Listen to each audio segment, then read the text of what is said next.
Hi students, my name is Shubhayan Sengupta. Today I am going to teach you about computer applications for class 10 and we will look into objects and classes. So if you like my teaching, if you like this video, please subscribe to Learned Education and you will find my teachings over there, my videos over there. So what we are going to cover today is little more about objects and classes. You have studied in class 9 object-oriented programming concepts, and one of those principles or concepts is classes and objects, and we will go in details of that over here. It will be kind of a review first, and then we will dig deeper into objects and classes, try to understand what are constructors, what are the methods, how to write methods, and then we will cover some of the object-oriented principles like data abstraction, inheritance, and polymorphism. So those kind of things. So basically, what is a class and what is an object? So in class 9, you have studied that classes are blueprints for objects. Now, what is an object? Object is everyday thing that we see. So this chair, this table, this fan, everything is an object in the real life, and we try to map those objects to our digital world or programming world. So class is basically a part of the source code. You design the object or you make a high level design of that object in a class. So each object will have some characteristics, some attributes, and they will behave or they will have some behavior according to their characteristics or attributes. So if we see now in details, now class is a piece of the program's source code that describes particular type of objects, and OO programmers write class definitions. So what does this mean? This means that we have to write the class. It's part of the source code that we are writing. It's part of the program, and we as programmers will have to write the class first, and that will represent or that will describe a particular type of object or particular type of set of objects which has common characteristics and behaviors. So for example, I can have a class called automobile, and this automobile will have the same characteristics as every car has 4 wheels. Most of the cars have 4 doors. It will have a color, it will have a model. So these are kind of the attributes which are common for all the cars, and so we'll design a class for that. So it will have attributes, it will have some specific behaviors. For example, you can change the speed of the car by changing the gears. So maybe we can have a method or a behavior called speed in the class. So it's part of the programmer's source code, and it describes a particular type of objects, a set of objects which has common characteristics. Now we can have specific objects from there, so but that will we will go into a later stage. And what is an object? An object is called an instance of a class. So please note this is an instance of a class, and a program can create and use more than one object or instance of the same class. So that means when I'm saying or creating an object, it is a place in the memory.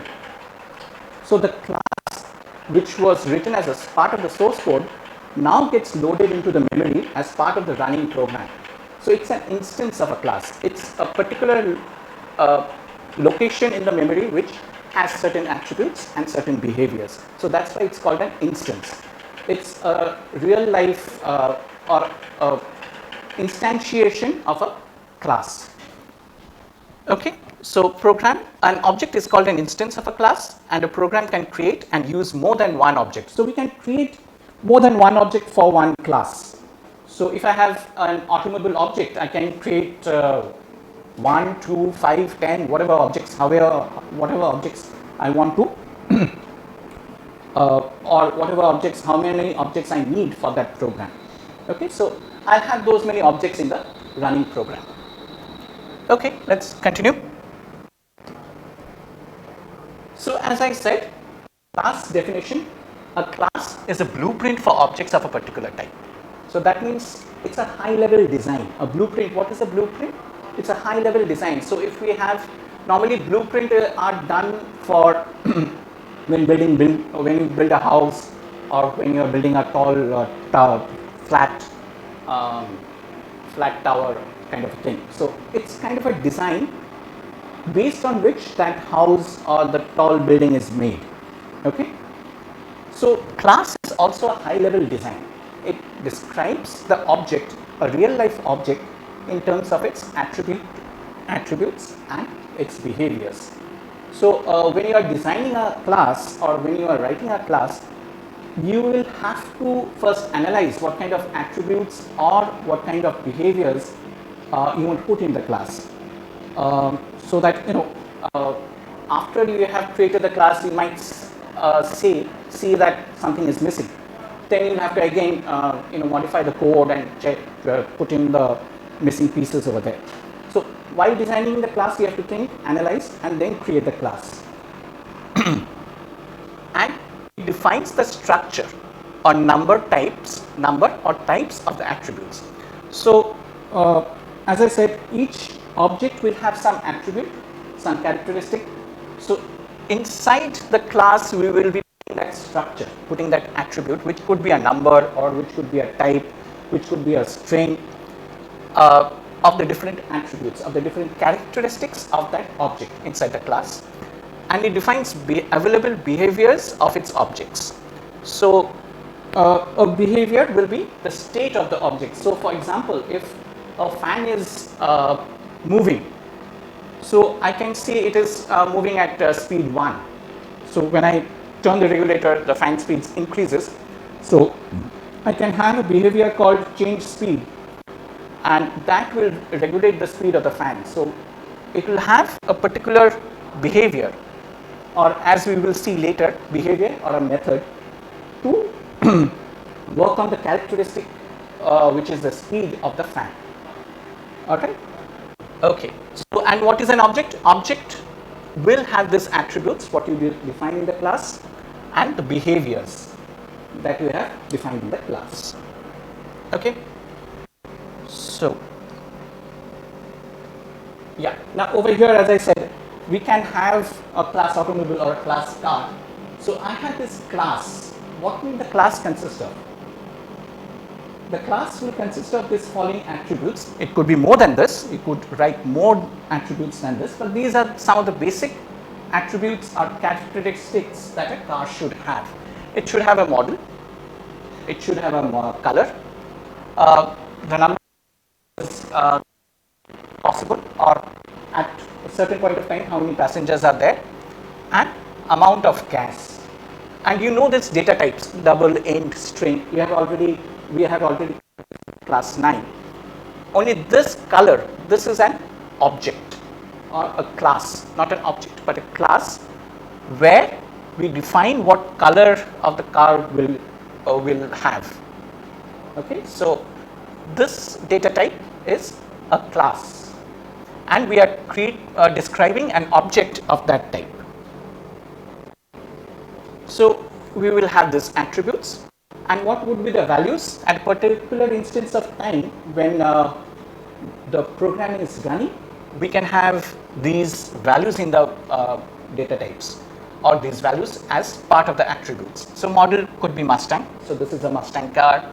The color is yellow. Right now there are no passengers, so number of passengers is 0, and amount of gas is 16.5 liters. We have put 16.5. That's assumed to be liters. Okay. And what would be the behavior? We can have add passenger, get the tank filled, report when out of gas. So these are some of the attributes or behaviors that the class will have, and depending on these behaviors, the object, when we create the object of that class, those methods will change the value of this attributes. So right now it's number of passengers equals to 0, But when we say add, remove a passenger, we could add a passenger and say number of passengers is 1. Or when the gas is say 5 liters, we give a warning.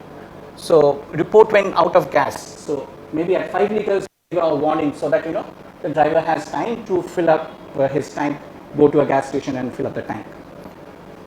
Okay, so this is part of the class where we have to write all these things as part of the source code, and this is the running part where when the program has started running, this would be in the memory, the computer memory, these values.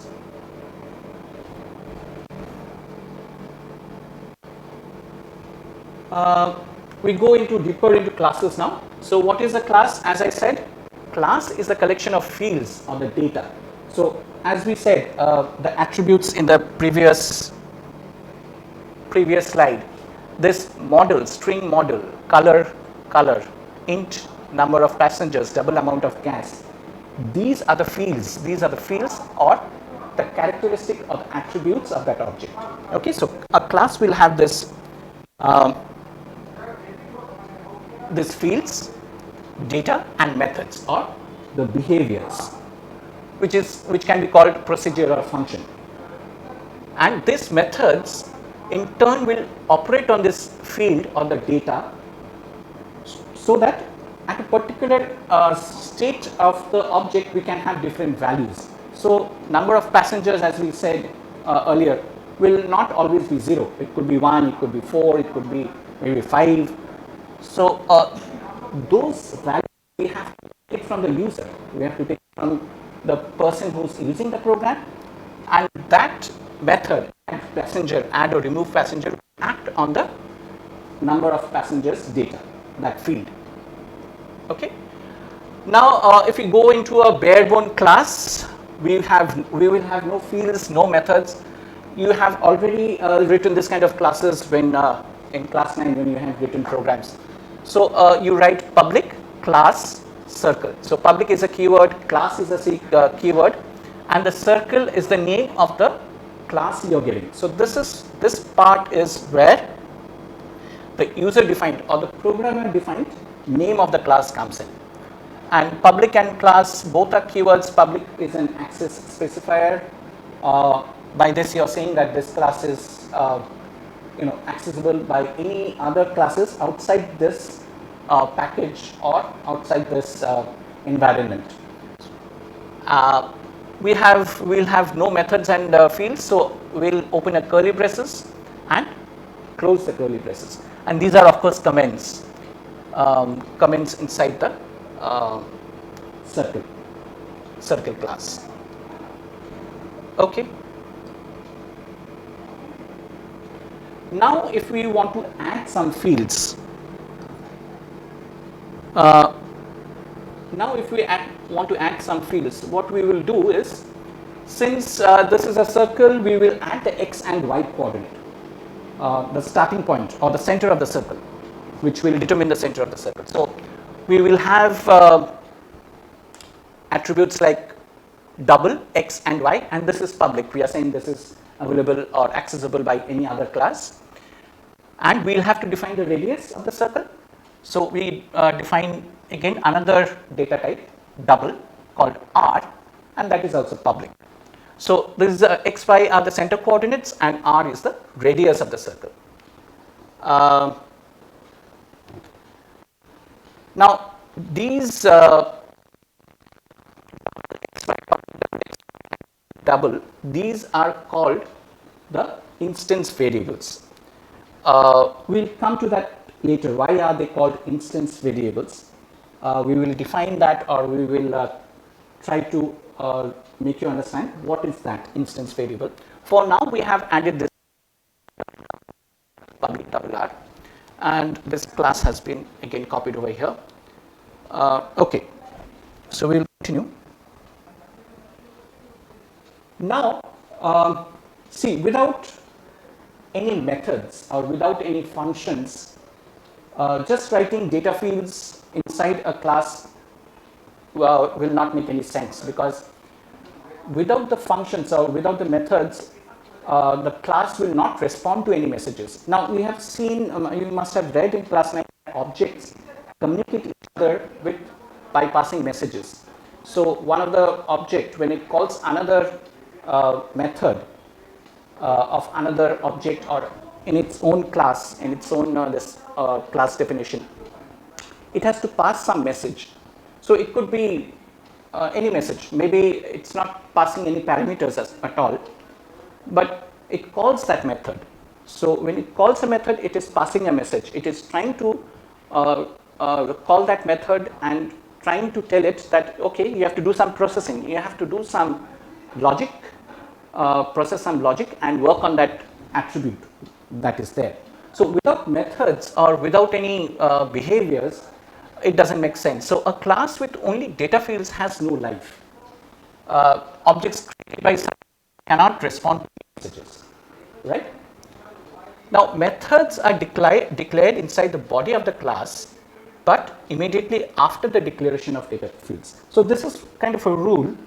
So, when you are writing the class, when you are writing the source code for the class, you have to first define the data fields, what kind of attributes you want to put into that class, and then write the methods or the functions or the behaviors of that class. Now, the general form of a method will look like this. What is the type, the method name, and parameter list and method body. So, what is the type? So, this is the return type we are talking about. So, a method, when you are calling a method, it could return a value back to the calling method, calling function. So, this type is the return type. This method name is actually the name that you have to put. So, this is programmer defined. You are defining your own method name. Parameter list you must have seen in class 9, where we have to pass certain values. If you want to pass certain values to the method, then you have to pass the parameters. You have to pass those values as parameters, and those parameters will have particular data types, particular whether it's a string, integer, or another class. So, those kind of parameters you have to pass to the method which you are calling, and then we will have the method body. So, this method body will actually be the processing part or the logic that you are putting in the class to act on a data field or do some logical processing and give some result back to you. Fine. So, over here we have added some methods. Just ignore this part. So, till now we have seen the data fields, we have written the class, the data fields, and now we have a method called circumference, which will return the circumference of the circle. So, over here I am just saying return 2 into 3.14 into r, and if you notice, the return type is double, because this is a double value 3.14, and we are just returning the 2 pi r, the circumference of the circle, back to the calling method. So, this return is actually a value returned back to the calling method. And we have another method called area, which will calculate the area of the circle. So, that is pi r square or 3.14 into r into r. Over here also notice that the return type is double, and this will again return this value. It will calculate this value depending on what r has been, or what value of r has been put by the user. Depending on that, it will return the area, calculate the area over here and return it back to the calling method. Over here, depending on the radius of the circle by the user. Okay. Fine. Now, by this class, by defining the class or by designing the class, we are actually achieving a kind of a data abstraction. Now, you must have read in class 9, data abstraction is one of the object-oriented principle over there. And what is data abstraction? Data abstraction is hiding the implementation details. So, you just expose to the user what is necessary and the other details are hidden in the class. So, variables like in a previous slide which we saw, the x and y coordinates, the center of the circle coordinates or the radius, that variable, that is not directly accessible or that is not made directly accessible to the user. We are going through a method. So, there could be a method, say get input. So, where you will do this method get input, you will get the xy coordinates and you will get the radius of the circle. So, that is the normal design of the class, where you have those attributes, but you access those attributes through a method. So, that is why we are hiding the implementation details. The user does not need to know what is there inside the class, whether it has the center coordinates, whether it has a radius variable, it does not need to know. It knows I have to put these variables, two variables for x and y coordinate and one value for the radius. So, we are achieving a layer of data abstraction through the class. Now, when we have defined a class, we can define our own variables. So, user defined variable can define variables or objects of that type. So, for example, I can have circle, which is name of the circle, the class, and define an object, a circle, and we can have similarly a second object called B circle. So, we are using the class name and defining the objects. So, these becomes actually variables, like you have int num.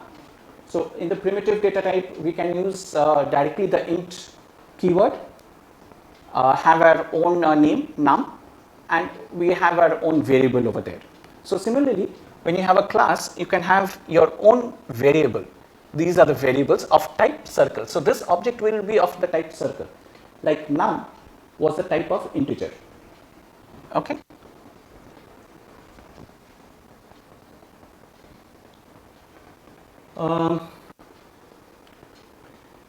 Now, when we just define the circle, A circle or the B circle, as we saw in our previous slide, it was just a reference. It was not an object itself. It did not have any memory allocation till that point of time. And just a reference means it's just a pointer, but a pointer to a null reference, a null pointer, points to nothing, null reference. So, A circle is actually pointing to null. The B circle is also actually pointing to null. We haven't really created the object. We have just declared a variable named A circle or B circle. In the next slide, we will see how to create the objects. Now, objects are created dynamically using the new keyword. So, while running the program, we try to create the objects at runtime, so that when you need the object, you create the object at that point of time. It's not necessary that you have to create all the objects first, because since in real life, it really matters how the user is inputting the data or what kind of environment your program is running in. The program has to decide, depending on the input of the data, how many objects it has to create. So, it's a dynamically situation. Is created where the program itself creates the object and assigns the attributes or the values to the attributes, and depending on the methods, changes those attributes. Okay, so its objects are created dynamically using the new keyword. You must have seen this new keyword in your class 9 syllabus.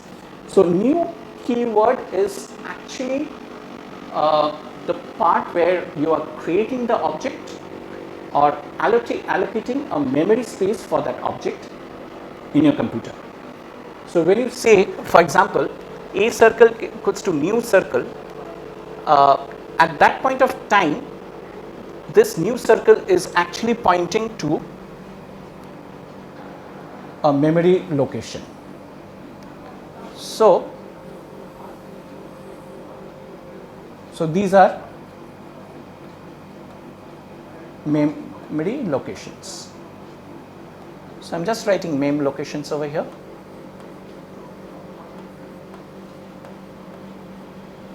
Okay. So dynamically I'm creating a circle object at runtime when the program has started running. So this will be executed when the program has started running. So this new circle, when it's executed by the program, it will create a memory location called a circle. So a reference, a circle will point to this now.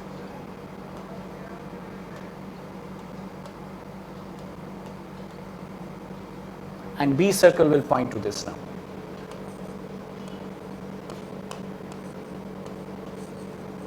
So in fact I can do it this way. So we have the pointers of the or the references of those two objects in the memory.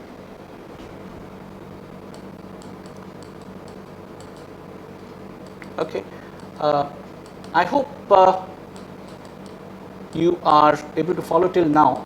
I'll just go to the next slide.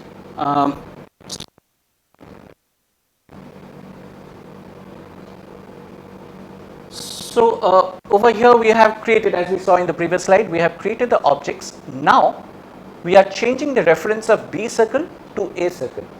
So we are changing the pointer from B circle object to actually the A circle object. So this is how it will look. So before assignment, before this assignment statement, we had this A circle pointing to say a memory location P and the B circle pointing to memory location. Now when this statement is executed, B circle equals to A circle, we are changing the reference of B circle from Q to A. So now both A circle and B circle will point to this object P or the memory location P. Okay, so that's how we have created objects, and we can change the reference or the pointers to different objects.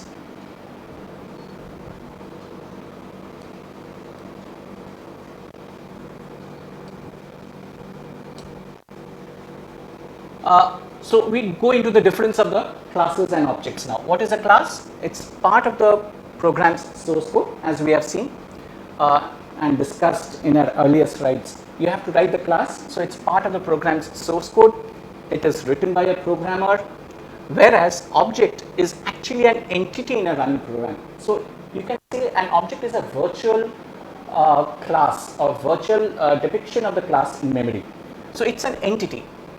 It's a object is an entity inside the running program. It has a memory location, it has those attributes and behaviors, but in the memory of the computer, and created when the program is running. So it is created, as we saw, dynamically by the new keyword, and this could be created inside the main function or another method. So we could create objects inside main methods. You must have seen the main method in class 9. So I won't go into details of that. Or if you have some other methods, like we saw that you could have a method, say return compute division. So when you give two numbers, it will just calculate those, divide those one number by the other and return that value. So in that compute division, you could create an object if necessary to divide those two numbers. I'm just saying this as an example, but this is how you can create objects from the main method or through some other method.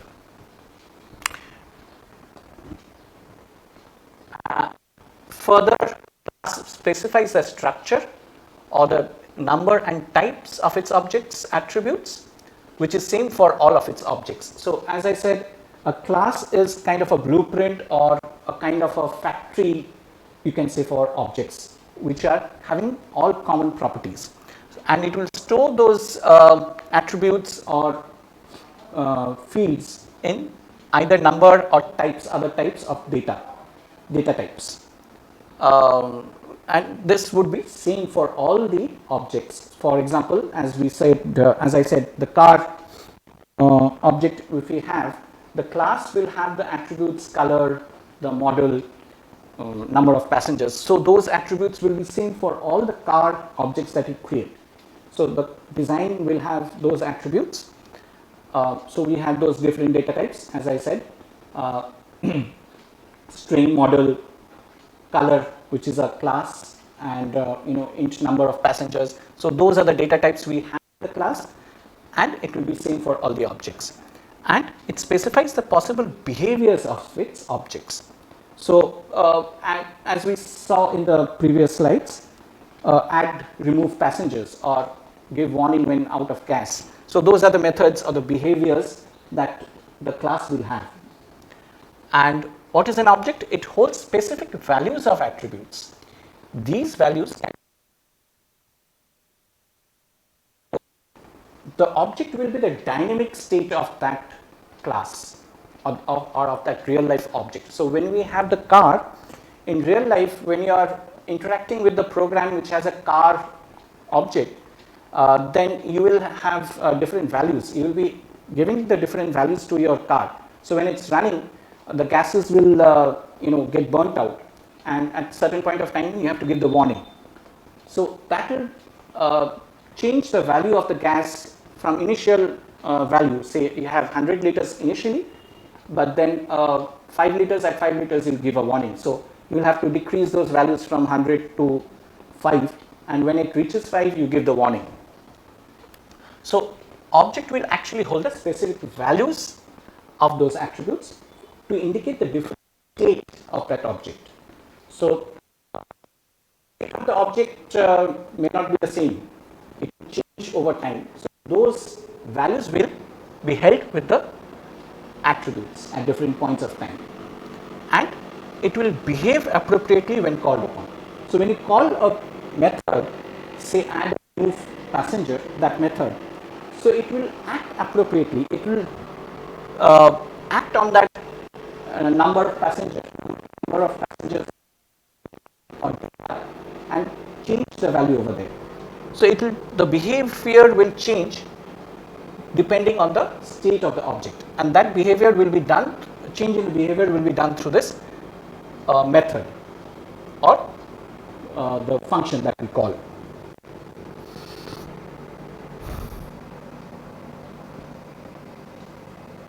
Okay, now we come to the instance variable. We'll have to understand what is an instance variable. So fields or instance variables, what is it? It constitutes a private memory of an object. So as I said, when you are creating the object, it allocates a memory space. It loads that entire source code into the memory, because every time you execute a program, the computer has to load it into the memory. So the class design is now converted into a running object, into a running entity. So that's loaded into the memory, and it consists, that object will have a private memory space. It will have a particular memory space where no other programs can access. So it's private to that running program. No other programs will be able to access that and corrupt that data. So it's a private memory of an object, and each field has a data type, as we saw, int, double, or color, whatever the type of that data, and each field has a name given by the program. So as I said, you will have your own data fields like number of passengers or the color or the model. So those are the data types, user defined names you have given. So model is defined by the programmer or the user. So those kind of name that you have to give to the fields. Now why is it called an instance variable? Now every time you create a new object, those data types or those fields will be copied into each memory location. So if you create two objects of cars, you will have two different instances of the objects of the fields in the memory location. So these two objects might be the same, but most of the cases when you are running a program, when you have two cars running in a program, both of them will not have the same attributes, same values. So both of them will not have 100 liters of diesel or gas at the beginning. So one could have 100, one could have 50 liters. So those values you are inputting dynamically when the program has started running, when the program has started executing. And since each object has its own copy of fields are called instance variables, because each object, since it is an instantiation or instance of a class, will have values. So that's why they are called instance variables.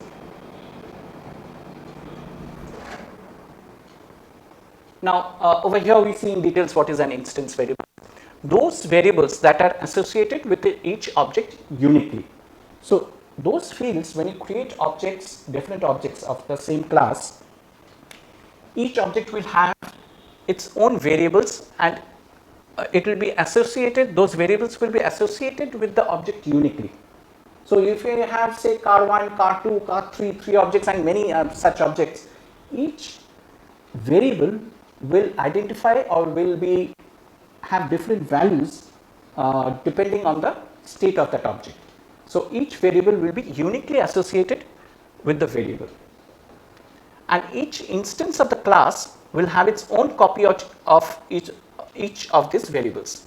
So each instance of the class means object of the class will have its own copy of each of these variables, as I said. So each object that is created in the memory location will have its own copy of those data fields with its own values. Each object will have its own value for each instance variable that differentiate one object from the other of the same class type. So as I said, if you have car1 as an object of car and car2 as another object, those values, those data fields, or the values in the data fields will determine the object's differentiation. So that's why each object will have its own value for each instance variable that differentiate one object from the other of the same class type. And it is declared in the usual way and can have an initial value specified. So each object, for example, the gas, amount of gas, the initial value could be same for the objects. So it could have 16.5 liters or maybe 50 liters as an initial value. But then while running the program, we change those values dynamically. We change those values dynamically through the methods, through some behaviors.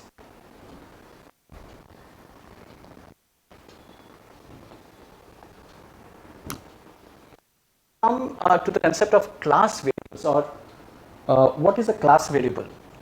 Class variables are associated with the class and is shared by all objects of the class. So in class variable, what happens is you don't have to create the object separately. You can access the method or the field, if it is declared as public, directly by using the class name.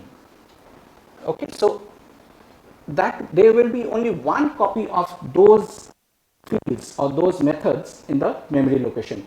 It will not be copied between each instance of that class, between each object of that class. So there is only one copy of each of these variables, no matter how many class objects are created. So if I have say the static amount of gas as class variable, which is a static value, I don't want to change it. I don't want to, each object will have the same amount of gas if I want to say.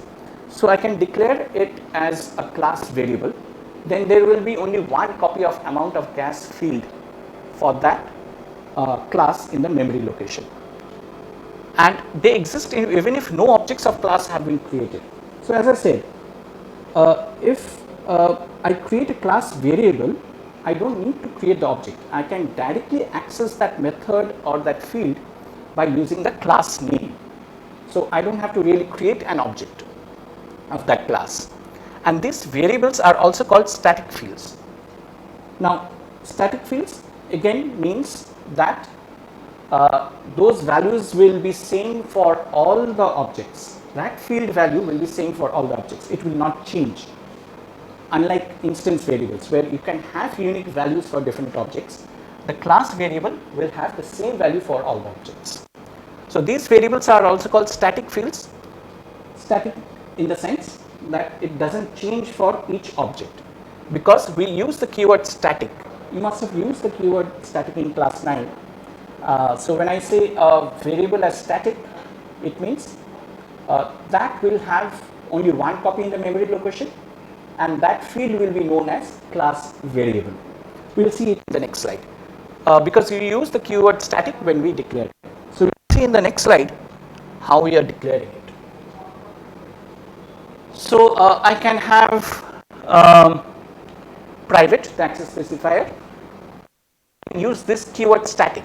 It's not compulsory to use, but if I use this keyword static, then that means this field has become a class variable. So if I say int number of passengers, suppose data type was int and my name was number of passengers and I use word keyword static, that means I will have the same copy. It will be a unique copy in the memory location, but same for all the objects. It will not be unique, or it will not have different values for different objects. So static may be present means the field is shared by all objects in the class. So all objects will share this data field actually. All objects will have access to that memory location and it will have the same value. It will not change. Final keyword will come later. Final basically means that you don't want to change the value. It's a constant. Okay, so we'll come to that later. So you have the data type, which could be int, double, etc., or an object like string object. You have seen the string in class 9. You could have your own object color. So that way the data type is defined and the field name, the name that you have given yourself.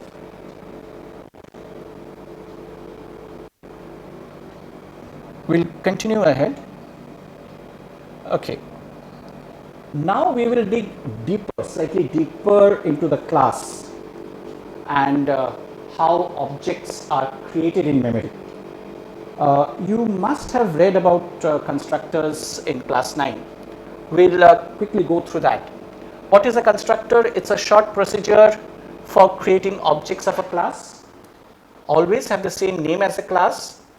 It is used for initializing the object fields. It might take parameters, and a class may have several constructors that differ in the number and or types of their parameters. Now we will go to the next slide where we will see the examples, but try to keep these points in memory. It's a short procedure for creating objects of the class. It will always have the same name as the class. It is used for initializing the object fields. It might take parameters, and a class may have several constructors or constructors. Okay, which or the types of the parameters. So we will go to the next slide. We will see this. So I have a circle class. I have created this. I have seen this variables over here. But now I want to initialize this when I'm creating the object. So when I'm saying new circle, I want to initialize these values. So how will I do that? I can do it through this constructor method. So notice that this name of this method is same as name of the class. I cannot have another method with the same class name. If I have, then that means that that is a constructor, and that should only be used to initialize the data fields. So over here, if you see in this circle, I am specifying the parameters or the values that I want to initialize, the x and the y coordinate and the radius, and I am saying that x center, this variable will be equal to this parameter, y center will be equal to this value, and radius will be equal to this value. So I have initialized my data fields in the circle class with the values that were passed when I was creating the object. Okay, fine.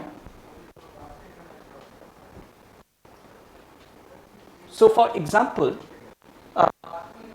suppose in the main method I am creating this balloon object, and I say balloon B equals to new balloon 50, 100, 30 color dot green. These are some of the fields that are there in the balloon class values. So in the class balloon, I will have the constructor and I will have this x, y, radius and the color in the same way or in the same order as I am specifying in the constructor, or there will be some, there could be changes. If you change this order, then you will get incorrect values in those fields. So if I say color dot green as this third parameter, where I am expecting a radius, integer, it will give a compile time error. But if you want to change these values, both are integer, but interchange these values, then that would give a different result for you. So you have to write it when you're creating the object using the new keyword in the same order as the way you are expecting in the constructor. So I am expecting this parameters when I am creating this object, balloon object. Okay, so an object is created with the new operator. The number, order and types of parameters must match, and balloon, this is constructor with the same class name.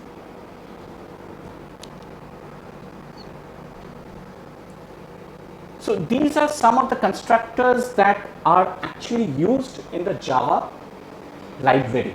So in the Java library, we have a JButton class that is used for creating a button. Those buttons that you click, say when you want to submit some forms or when you want to submit a value to the website. Or for example, when you are buying in Amazon, you say, okay, process the order or submit the order. So those buttons are created by this class, and you can see the number of constructors that are there. Here we have a non-parameterized, it doesn't take any parameter. This takes an action type parameter. This is a class, so this is taking a class. This is taking an icon type. So in the button, you can have an icon at the part of the button. This is taking a text, and this is taking a text and an icon. Now, if I say JButton go equals to new JButton go, so this is taking a string, so it will invoke this constructor, right? Because it identifies the string and there is a constructor which takes a string parameter. So the compiler or the JVM, when it's running, it will call this constructor and create the button with the string go.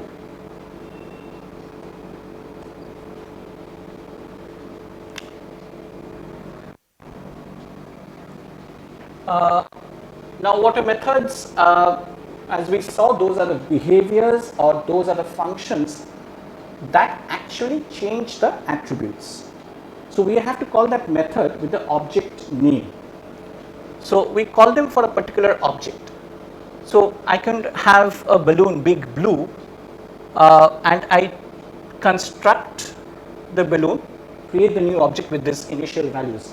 So I'm creating the object new balloon with this x and y coordinate 50 and 100 and radius as 30 and color as blue. So the balloon is created in the memory location, but then say 50, 100 to this new location 55 to 105. Will I do that? I will call this method. I will call this method move, which will change the x and y coordinate of that balloon. So the balloon is initially at 50, 100, but when I call this move method using this object big blue, that balloon will have a new xy coordinate and will portion of the program area. So that's how you call methods.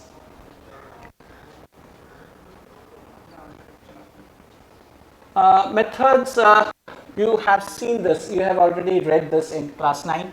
The number and types of parameters, aka the arguments passed to a method must match method's parameters. So you will have the parameters or the values that you want to pass to the method, and those types and the order should match in which you are calling the method. So if I have a drawString method and I want to print a message, a string type message first and then the x and y coordinate, then I'll have to put those parameters and this values. These are the actual values or actual parameter, and this is the formal parameter as we have seen in class 9. So this order and the types should match. Otherwise, there would be compile time error, or it could be lead to a runtime error.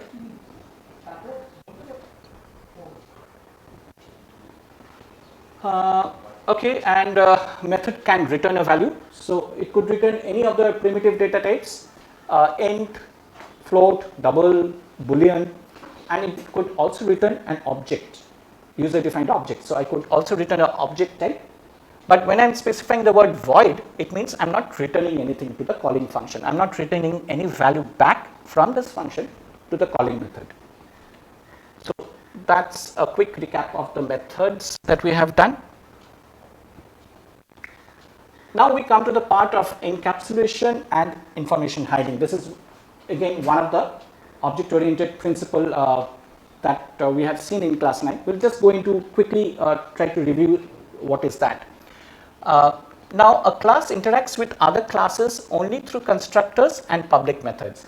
So when I'm creating a class, I will try to expose only those methods or maybe attributes which are very essential for the user to use. I will hide the other details. I will hide the other implementation details. So a class will interact with other classes only through the constructors. When I try to create an object of another class, it will create a it will call the constructor and other public methods. And other classes do not need to know the mechanics or the implementation details of a class to use it effectively. I can always call a method which I know will give me the amount of gas in that car class. So I call that amount of gas method. I know that's public. I mean that's accessible to from my class. I will call that and get the value of how much gas is left. So I don't need to know what other methods, what other attributes are there in the other class, in that car class. And encapsulation facilitates teamwork and program maintenance. What is program maintenance? It is making changes to the code, and this encapsulation actually facilitates teamwork because different team members can work on the same class, but since the methods and attributes are together in the class itself, it's encapsulating the attributes and the behaviors together.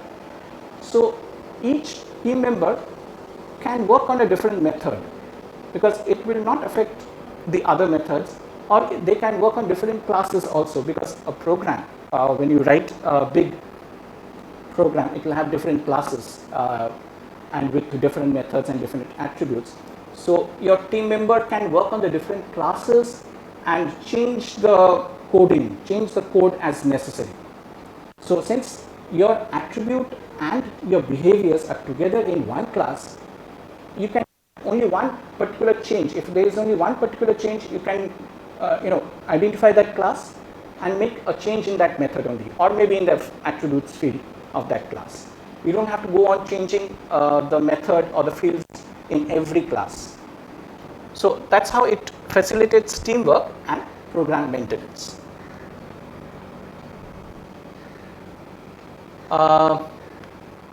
Here we have this inheritance. So for example, inheritance you have seen, this is another object-oriented principle where you have kind of a parent class or the superclass, and you derive a child class or a subclass from the superclass. So the subclass will inherit the variables, the methods from the parent class or the superclass. So if I have a balloon as a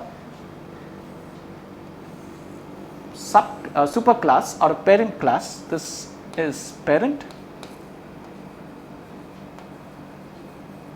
and I have another child class or the subclass.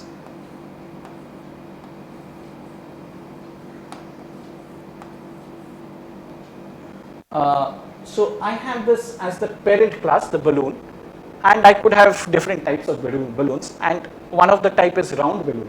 So it should have the characteristics of the balloon, the parent class. In Java, this parent class is actually called the superclass, and this child class or the subclass will inherit this in this class, in this child class, in the subclass. The child class in Java is called a subclass. So we will have the behaviors and attributes copied from this parent to the child. And how will I do that in Java? I will write round balloon extends balloon. So when I say use the word extends, that means I'm trying to inherit from this balloon class. So there will be classes. First the balloon class, then I write the round balloon.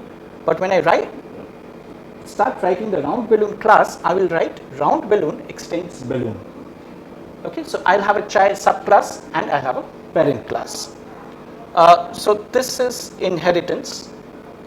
I'll just remove this. Okay.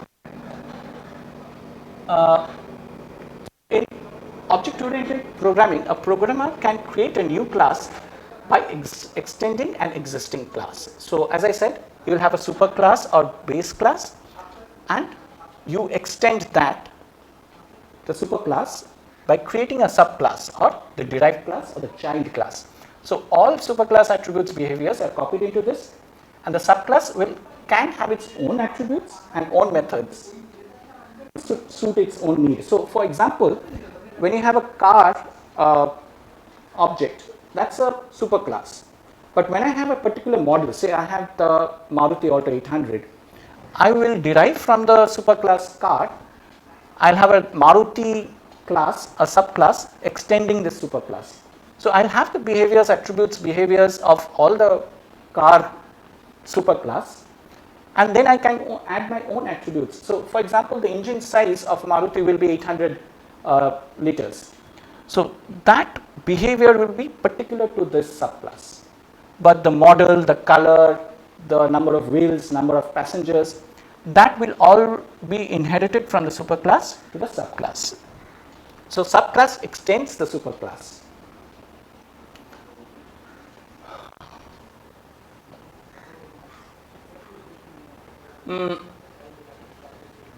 Okay, now we come back to the constructors.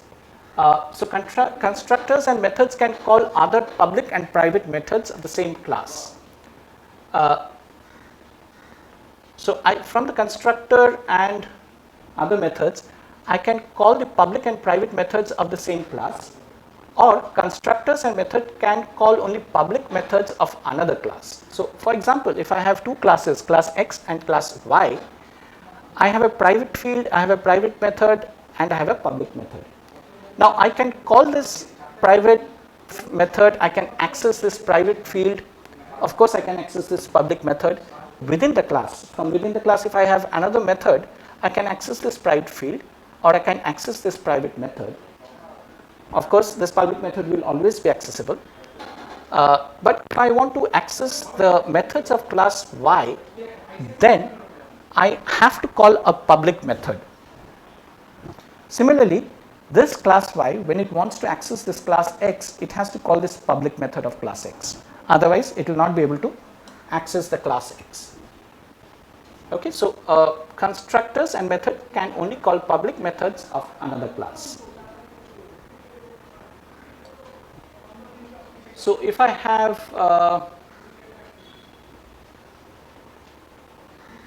okay, this is where I have this public class, and I'm extending the balloon superclass. I'm using it as a public so that other classes can access it, and this method is typical to this inflatable balloon. It is not there in the superclass. I'm writing this method in this inflatable balloon class because this behavior is typical to this inflatable balloon. It's not part of the common characteristics of the balloon. Okay, so this is a new method I will introduce in the subclass using the public method, public access specifier.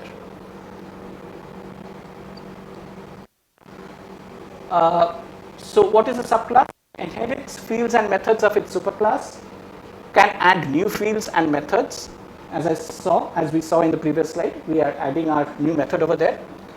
It can redefine or override a method of the superclass. Now what does this mean? So if I had, suppose, an inflate method in my superclass, but that behavior or that function, I want to customize it as per my child class, then I can redefine or override that function. Okay. Must provide its own constructors, but all superclasses constructors are accessible, but calls superclasses constructor. So each subclass should have its own constructor. For Java, if you don't provide any constructor, by default JVM or the Java virtual machine provides a default constructor for you. It's a no parameter, no arg constructor, and it initializes all the data fields to its primitive data type values. So integer will have 0, a double will have 0.0, a string is initialized to a null string. So each constructor will have its own, the default constructor will try to initialize the fields. But if you give a constructor of your own, then you will have to initialize on your own those fields as you want. And a subclass can call its superclasses constructors also. And it does not have access to the superclasses private fields. So when I say it inherits all the fields except for the private fields, because private field has a separate memory location in the object, for the object in that class. So when I said private field of a superclass, it is not accessible by the subclass. I can access it through a method. If I have a public method, then I can access that private field.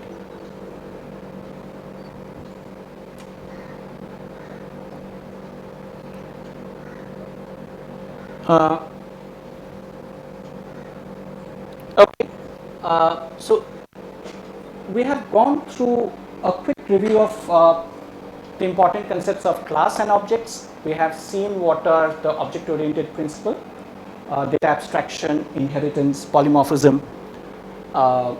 We have seen that. We have gone through some of the source code, or how to write a class, how to write a subclass, and last of all we saw the constructors, how constructors work, what are the different types of constructors, and how to create objects dynamically. So those are the main important things that we have done till now.